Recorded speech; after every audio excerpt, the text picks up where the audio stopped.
This phone has just launched here in Europe, finally, the Realme 7 and the Realme 7 Pro, but this one is all about the Realme 7. So this particular model, 6.5-inch IPS screen, the key selling feature is that it has a 90 Hz refresh rate screen. I know it's IPS, which is a shame. AMOLED would have been great, but if you do want the AMOLED screen, then that of course is in the Redmi 7 Pro version, but it is the standard 60 Hz, that particular one. Now this phone is powered by the MediaTek Helio G95, similar kind of performance to say a Snapdragon 732G. It's paired up my particular review unit here that I was sent out from Realme with 8 GB of RAM, 128 GB of UFS 2.1 storage, and of course the large 5000 mAh battery and 30-watt charging, which takes just over an hour and 10 minutes to fully charge this particular phone. So this is what you find in the box. We've got a charger here that's 30 watts, so it's their Dart charger, and it takes about 1 hour and 15 minutes in my testing to fully charge that 5000 mAh battery, which is rather large. And we do have a typical Type-C cable to USB here. Good size to it, nice length. It's not as short as some of the other cables I've seen with phones. And then we do get a little bit of paperwork here. So there is a quick guide, then there's your user guide right here, and the TPU case that's included as well, which does offer decent protection. There's a cutout for the side fingerprint reader as well, and a raised lip around where the camera glass is too. So it offers decent protection, and it's great to have this included in the box. So having a look at the rear of this phone now, they've changed the design up compared to the previous models like the Realme 6, and we did have with those ones a slightly different looking camera module here. So it's gone now more of a rectangle shape to it, with dual tone LED flash. We still have the two 2-megapixel cameras here. Unfortunately, this trend continues, and I really like them just to not do this actually, because a 2-megapixel macro camera, kind of useless. The 2-megapixel depth is probably not actually needed. Single cameras can do fine for stitching, and I would have liked them to have increased the 8-megapixel, for example, ultra-wide to say 13, and we've got a 48-megapixel with this particular model. I know in other regions they've used a 64, but no, this one here is a 48-megapixel Samsung. It's the GM1 that they are using. Realme branding on the back, so no, it is not super huge, taking up the whole rear that we did see with some of the phones. And you can see in the light here, it does look pretty good, but this is plastic here, okay? The back of it is made out of plastic, and the frame around the outside, this is also plastic as well here. You can see the volume up and down buttons made out of plastic. Now, SIM tray here, this SIM tray does take 2 nano SIMs and a micro SD. On the right-hand side here, that's our always-on fingerprint reader, which does actually tend to work quite well here. And I'm not too fast. The in-screen ones tend to be a little bit slow with this. So it's interesting to note here along the top, there's no IR transmitter with this model. There is no secondary mic because the microphone, they have put it right next to your typical position right here. So it looks like 2 mics down the bottom here. Type-C port does not support video out. I wouldn't expect it at this price range of phone anyway.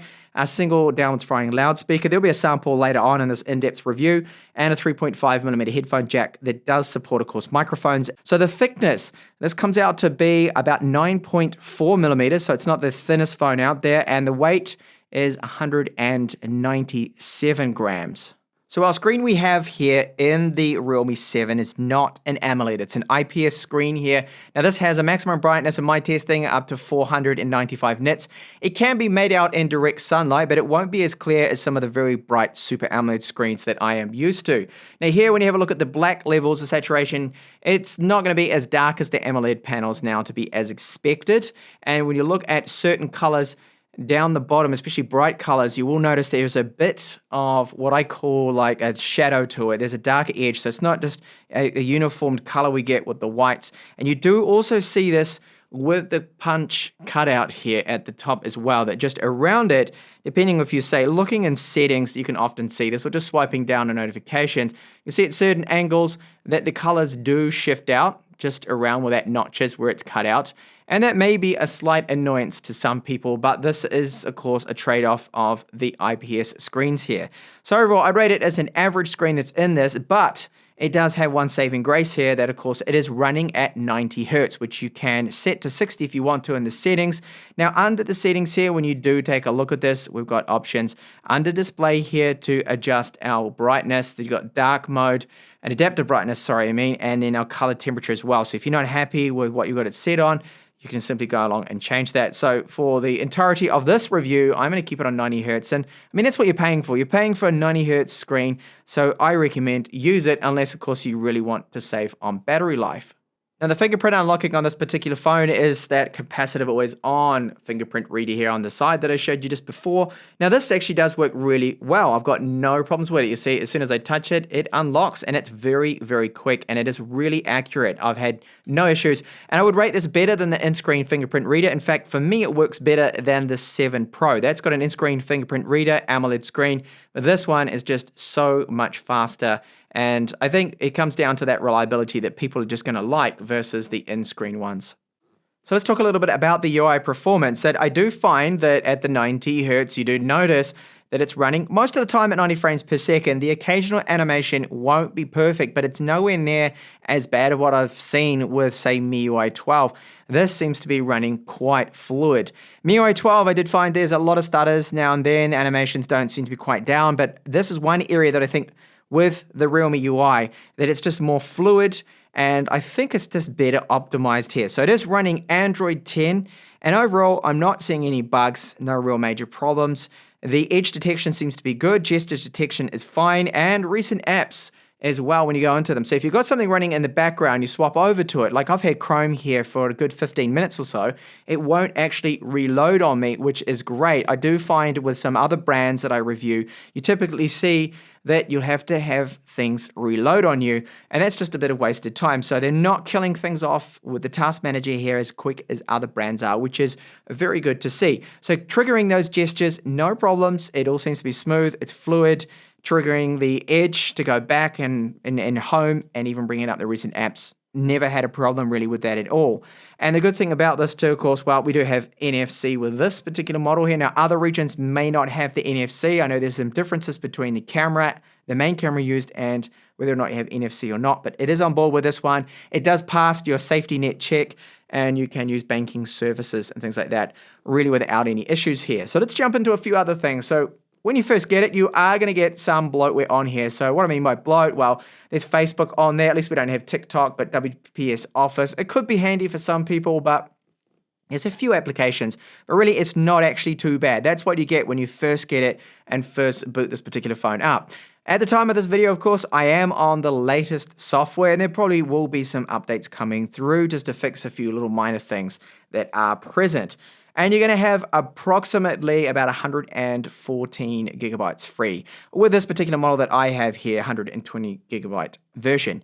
Now, the battery life at 90 Hertz, it did surprise me here. This is actually a very good result here, getting 13 hours with a fixed battery life test. Now, other phones running 90, they would get a little bit, maybe a bit more, maybe a little bit less. 120 Hertz takes an even bigger hit. So 90 is that sweet spot between fluidity and battery life. So I do like this. Now, what does this translate into? So for most people, this is going to be at least 2 days runtime, okay? You're looking around a real-world use of about 9 to 10 hours of screen-on time. So that's very good. And you can see that the benchmark result here, that the Helio G95 has a similar kind of performance to, say, the Snapdragon 732G. Similar there, so it's not actually too bad. And I'll show you a bit of gaming performance later on with this as well. GPS does work well. This is better than Qualcomm. Now, Qualcomm will have an accuracy cap of 3 meters. They don't have this problem, MediaTek, so they're not limited by a law. They can actually give us the 1 meter accuracy, and it does detect a lot of satellites.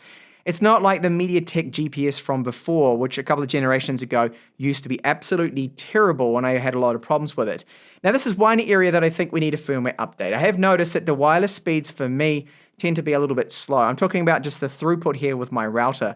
I should be able to get close to the router much quicker speeds than this. It should be double this at least. Now, the Spot 2, this is away from my router. That's not too bad, that speed, but just closer up, I hope that they can address this minor little issue here that wireless speeds for me just don't seem to be as good as they could be. So it does come with a Widevine Level 1 cert, which is great. So that means Netflix Full HD, Amazon Prime Video, that is all going to be there. And it does pass safety net check as well too for your banking apps. Now, we do have Camera 2 API Level 3 support here, but Google camera ports being MediaTek will be, well, they're going to be scarce. You're not going to have many out there. We do have some ports for it, so I wouldn't hold my breath on this. If you need a Gcam port, you're probably better off going with the 7 Pro instead of the 7 here. And what about our internal storage speeds? So we've got UFS 2.1. They are not amazing speeds here, but overall pretty decent. They're not too bad, the random reads and writes here. Now, this is not going to be bottlenecking or slowing down this particular phone.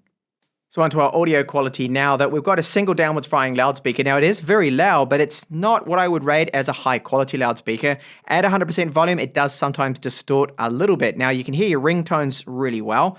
And the 3.5mm headphone jack quality, I would rate as above average. It is good, it is loud, it is clean, it's clear, but not quite as good as other brands that I've heard around this price range. So there's still a little bit of tweaking, I feel, for Realme to do to just improve that performance there. Now, voice call quality, good, no complaints, no issues, and I've had very good signal strength. I'm getting 4G, most of the time 3 to 4 bars, which you'll probably see in this review. But here now is a sample of that loudspeaker in action, and let me know in the comments, how do you think it sounds?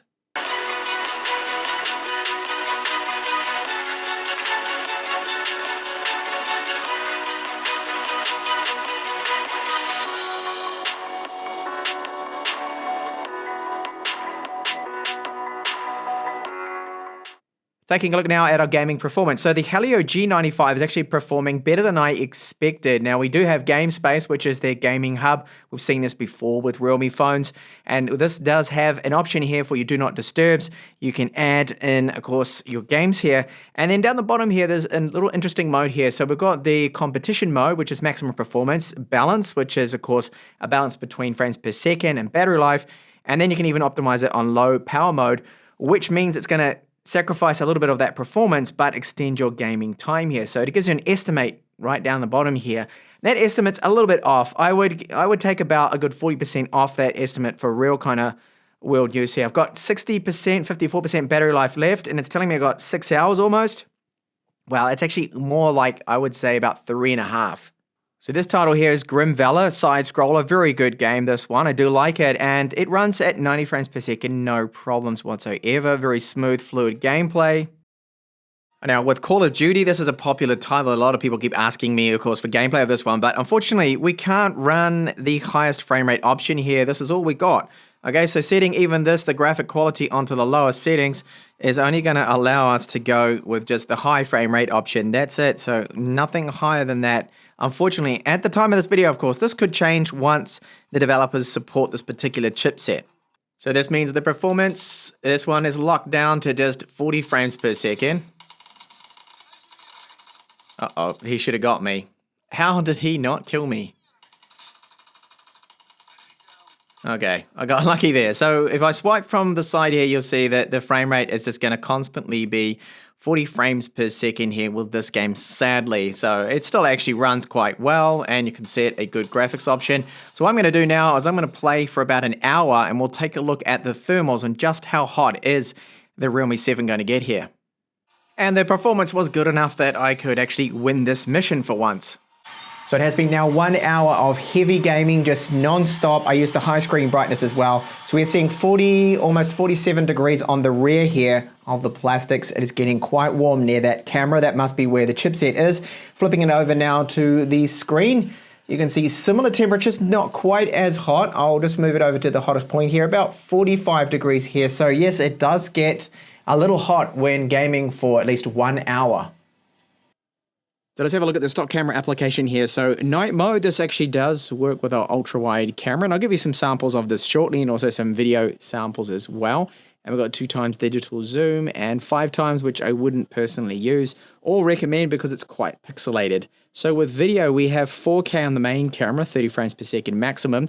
The ultra wide can only do 1080p 30 maximum, and we also do have the same digital zoom here as well with this one. Photo mode is exactly the same, so you can swap over to the ultra wide camera like so. HDR, I leave that on auto by default, and it also has AR enabled out of the box, which I highly recommend to turn off the AI scene detection. Otherwise, the photos tend to be a little bit oversaturated, I find.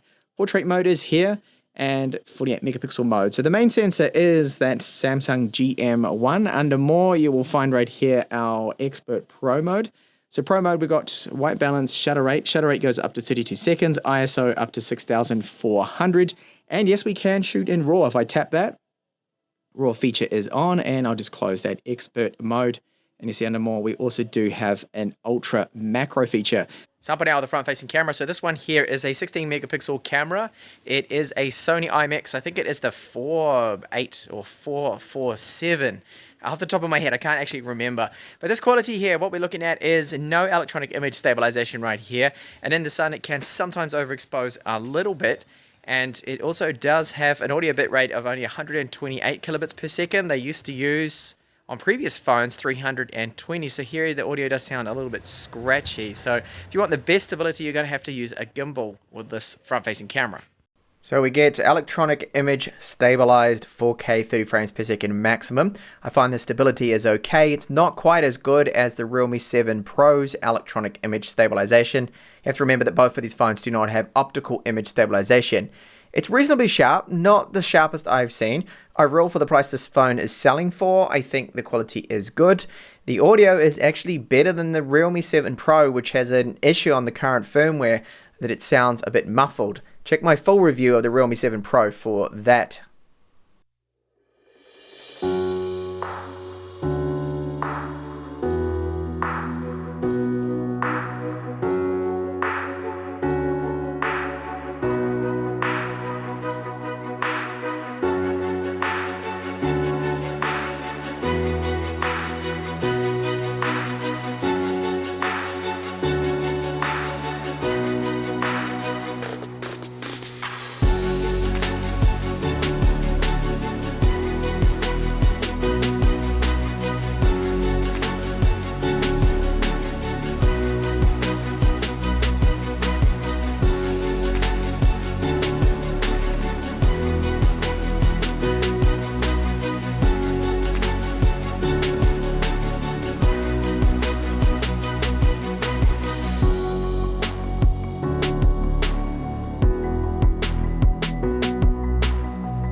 So this phone does have, yes, a plastic frame around it, plastic on the rear. We've got NFC. The build quality for the plastics is not bad, but of course it does not feel as premium as a phone with a metal frame around the outside, or some say Gorilla Glass on the back. So it's only got the Gorilla Glass 3 on the front of it. Now the 90Hz IPS is definitely the key selling point here, the key selling feature, that it's very smooth, it's fluid versus 60. And I notice this a lot when I go back to the Snapdragon 720 powered 7 Pro model with the AMOLED 60Hz screen, that it feels a lot slower. But of course, it's a nicer screen, the AMOLED, apart from the higher refresh rate. The AMOLED offers the deeper blacks. It doesn't have those IPS traits like I showed you with the darkness around the edges of the screen. It has none of that, and it's overall a better experience. But the fingerprint reader in this one is actually quicker, faster, more reliable. Side one, and I'll just touch it now. I mean, this thing, it just never fails me. It works so well, that fingerprint reader. Now, face unlocking, I didn't show you in the video, but face unlocking does work excellent as well. No problems at all for it to unlock when it sees me, no issues there. But I think most people will probably just stick with the fingerprint reader, and the fact that it's located with our power button as well here on this side. So, all up, as a phone, it's not going to compete or better, sadly, the Poco X3 NFC that I've reviewed also in the channel. It just falls short spec-wise. That is offering a little bit more. So maybe that wasn't what I think Realme were aiming for. They just wanted to get something else in that segment, in that market. And this is a phone that, if I was going to be choosing out of these two, so the 7 Pro, which I also have the review of right now in the channel, I think I would go with the 7 Pro because you get better video quality. You tend to have better thermal performance as well. I notice it does run a little bit cooler. This gets up to about 48 degrees gaming for 1 hour, as I showed you in this video. And then the front-facing camera has electronic image stabilization. The 64 megapixel main camera does seem to be a little bit better. And you've got the in-screen fingerprint reader being a little bit slower, but the AMOLED screen. So it makes the decision there, if you're looking at Realme, a little difficult. Now, in terms of again, I'll touch on that UI performance.